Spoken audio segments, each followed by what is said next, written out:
بات یہ ہے، یاد رکھیں کہ فہم جو ہے نا یہ بھی اللہ تعالیٰ کے، دیکھیں داؤد علیہ السلام بھی تو نبی ہیں اور شان والے پیغمبر، اور اتنا اللہ نے ان کے آواز میں درد رکھا تھا کہ جب آپ اللہ کا ذکر کرتے تھے نا تو اوپر اڑتے ہوئے پرندے جو ہیں وہ بھی کھڑے ہو جاتے، اور جب آپ ذکر کرتے تھے تو اللہ کے سامنے جو پہاڑ ہیں نا وہ پہاڑ بھی ذکر میں شریک ہوتے، جواب دیتے تھے، اتنا شان ہے۔ لیکن فیصلہ بیٹے کا زیادہ صحیح ہے، تو اس لیے یہ باتیں جو ہیں نا یہ انعام الہی ہے، انعام خدا بندی ہے، وہ جس کو چاہیں عطا فرمائے۔ اسی طرح کا ایک واقعہ حضرت داؤد علیہ السلام کے پاس آیا۔ اصل میں سفر میں تھیں دو عورتیں، خدا کی شان ہے، دونوں کے بچے جو تھے نا وہ دو دو تین تین دن کے تھے۔ رات کو بگیاڑ آیا، ایک عورت کے بچے کو اٹھا کے لے گیا،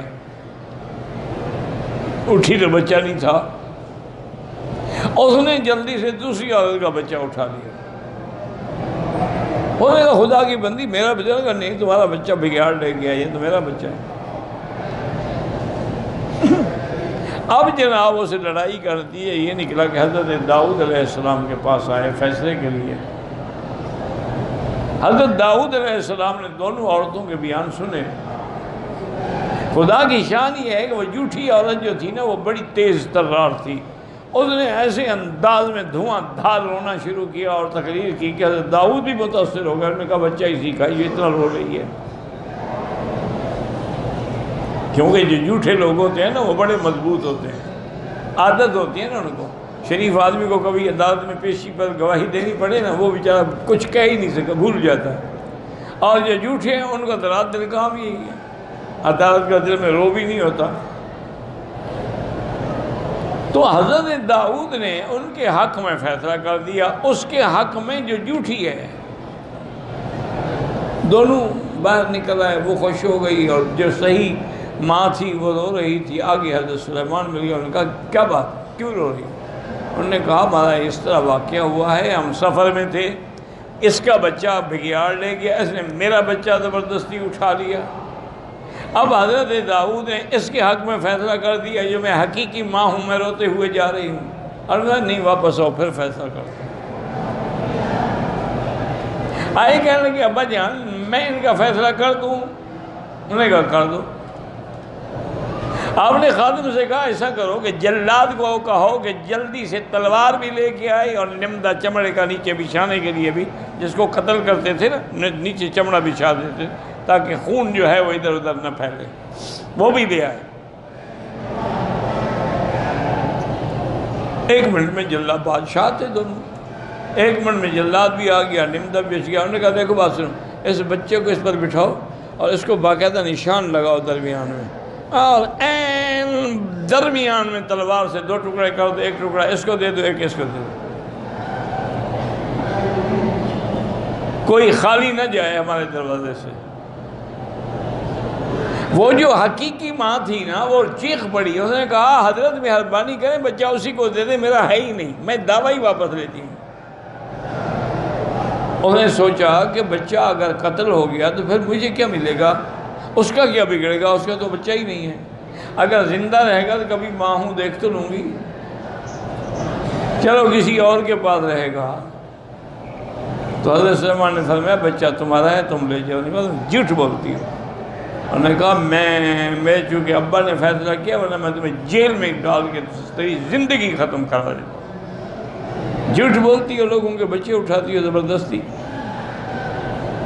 تو یہ ایک فہم ہے، اللہ تبارک و تعالی جس کو چاہیں عطا فرما دے۔ بڑے بڑے لوگ گزرے ہیں صحابہ میں شان والے، لیکن اللہ نے جو حضرت ابو بکر کو فہم دیا، جو حضرت عمر کو فہم دیا، جو حضرت ابن عباس کو فہم دیا، جو ابی ابن کعب کو فہم دیا، جو زید ابن ثابت کو فہم دیا، وہ کسی اور کو نہیں۔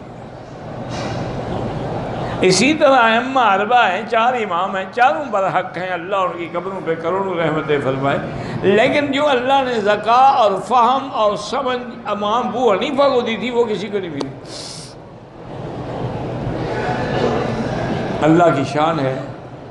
بڑا عجیب واقعہ ایک آتا ہے کتابوں میں کہ حج پہ آئے ہوئے تھے امام صاحب، اور امام شافعی اور امام سفیان ابن عیینہ اور امام اوزاعی اور یہ بڑے بڑے لوگ، یہ سب حج پہ آئے ہوئے۔ تو انہوں نے امام ابو حنیفہ کو پکڑ لیا، انہوں نے کہا امام صاحب اتنا بڑا امام ہو کر، اتنا بڑا مجتہد ہو کر تم یہ کیسے کہتے ہو کہ بھئی مقتدی امام کے پیچھے فاتحہ نہ پڑھے؟ یہ حدیث ہے حضور پاک کی لا صلاۃ الا بفاتحۃ الکتاب، اور تم حدیث کی مخالفت کرتے ہو کہ بس امام کا پڑھنا کافی ہے۔ ہم آج تمہیں نہیں چھوڑیں گے، اس موضوع پہ ہمارے ساتھ مناظرہ کرو، اگر تمہارے دلائل ٹھیک ہوئے تو ہم تمہاری بات مان لیں گے، ورنہ تم ہماری مان لو۔ اس وقت ضد تو نہیں ہوتی تھی نا۔ امام صاحب نے فرمایا ٹھیک ہے، میں مناظرے کے لیے تو حاضر ہوں، لیکن تم 4 آدمی ہو، میں 1 ہوں، پہلے تم فیصلہ کرو کہ تمہارا بڑا کون ہے جو مناظرہ کرے گا۔ 1 آدمی کرے نا، اب 4 سے میں کیسے بات کروں؟ انہوں نے کہا جی امام اوزاعی کریں گے۔ انہوں نے کہا امام اوزاعی اگر ہار گئے تم سب ہار جاؤ گے۔ انہوں نے کہا جی بالکل۔ انہوں نے کہا اگر جیت گئے تم سب جیت جاؤ گے۔ انہوں نے بالکل۔ انہوں نے کہا مناظرہ تو ہوگی، آپ کس بات کا مناظرہ کریں؟ کہا کیا مطلب؟ انہوں نے کہا اگر امام اوزاعی کی ہار سب کی ہار بن سکتی ہے، امام کی فاتحہ مقتدی کی فاتحہ نہیں بن سکتی؟ سب چپ کر کے بیٹھ گئے۔ اسی لیے امام شافعی رحمۃ اللہ علیہ فرماتے تھے کہ ابو حنیفہ کو اللہ نے اتنی قوت استدلال دی ہے، یہ انہوں نے فرمایا مسجد کا یہ ستون ہے نا، اگر مثال کے طور پر کہہ دے کہ یہ سونے کا بنا ہوا ہے تو ثابت کر دے گا کہ سونے کا۔ لیکن اس وقت اختلاف ہوتے تھے دین کے علم کے لیے، جھگڑے نہیں ہوتے تھے، ایک دوسرے کے خلاف فتوے نہیں ہوتے تھے۔ امام شافعی اب دیکھیں نا، خود امام شافعی فاتحہ کا قائل ہے، اس کے نزدیک تو سری جہری ہر نماز میں مقتدی کو فاتحہ پڑھنی ہے۔ اچھا امام صاحب جو تھے امام شافعی اللہ نے قبر پہ کروڑ رحمتیں فرمائے، تم تو سن سکتے ہو، باتیں کر سکتے ہو، وہ نہیں کر سکتے جو اللہ نے ان کو دیا تھا۔ رمضان المبارک میں ہر رات امام شافعی ایک قرآن کا ختم کرتے تھے۔ تم تو اگر امام صاحب ذرا لمبی قرات کر لیں تو تمہاری ٹانگیں جواب دے جاتی ہیں۔ کہتے ہیں دوسری مسجد دیکھو جی، یہاں تو امام صاحب کو بریک لگے ہوئے ہیں، وہاں چلو جہاں 1 سپارہ بھی پڑھا جائے اور آدھے گھنٹے میں 20 رکعتیں بھی ہو جائیں۔ اور ہمارے پاس بھی ماشاءاللہ حافظ بڑے ہیں، بس تعلمون یعلمون تعلمون یعلمون کا پتہ لگتا ہے، اور کوئی پتہ لگتا ہے کیا پڑھ رہے ہیں۔